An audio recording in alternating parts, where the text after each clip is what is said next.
Welcome back. For today's Suspense Saturday, I'm giving you a science fiction story. I wanted to continue my Screenwriter Focus of Rian Johnson. This is part 3 of 5, talking about Looper. Part 1 was about Brick, part 2 was about the Brothers Bloom, but this is the third major motion picture from Rian Johnson. He is both a screenwriter and a director. I think it's nice to look at films where the writer has that much power to not only write the story, but also really craft how it's put together as a narrative as the director of the film.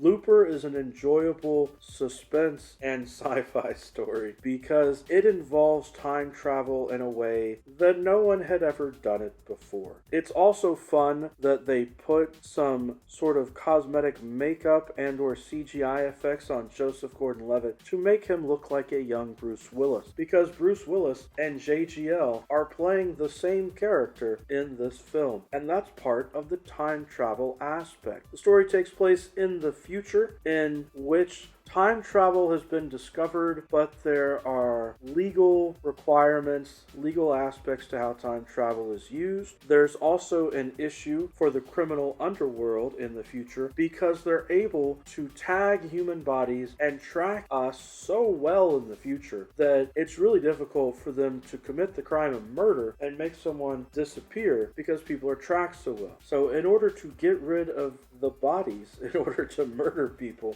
they are sending them backwards in time. And the idea is that the people in the past will kill the person and dispose of the body back before the whole body tracking stuff started happening. The issue is these special agents in the film who engage in this criminal activity as these hitmen, I suppose you could call them, they, as part of the deal, accept that the last person that they will kill sent back from the future will be themselves. So they get to collect all this money killing these people, but in the end, they know that they will live their lives out, and someday the people will come for them and send them back in time so that they can be disposed of. Wow. It's a really interesting concept, and I applaud Rian Johnson for the originality of it. Sometimes with time travel, well, I guess always with time travel really, you're going to get people, whether they're fans or just critics, who will tell you there are issues with the time travel. But I think Rian Johnson did a nice job in general with time travel in this because he would cause effects to happen. The younger person could scratch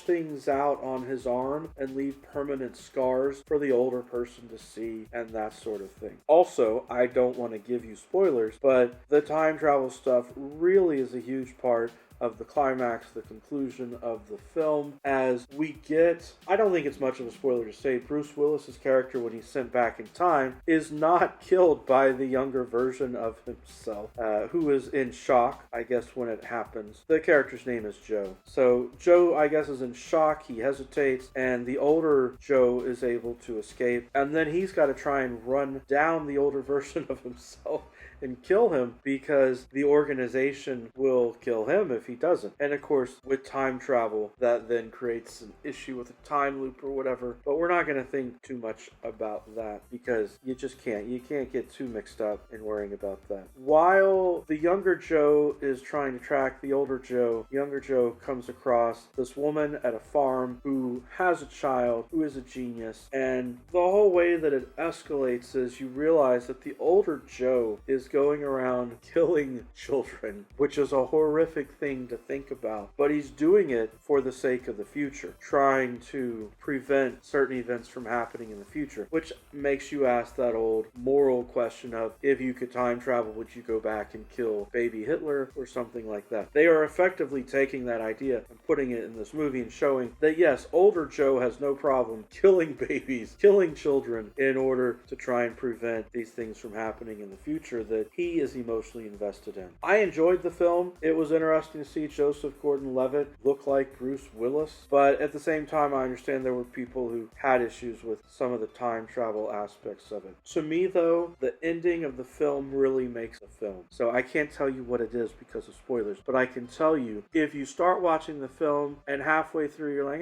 I don't know if I really want to finish this, I would highly recommend sticking with the film all the way to the end because that ending is really powerful. That's our talk for today. Every day, is a good day for a book talk or a film talk. Peace.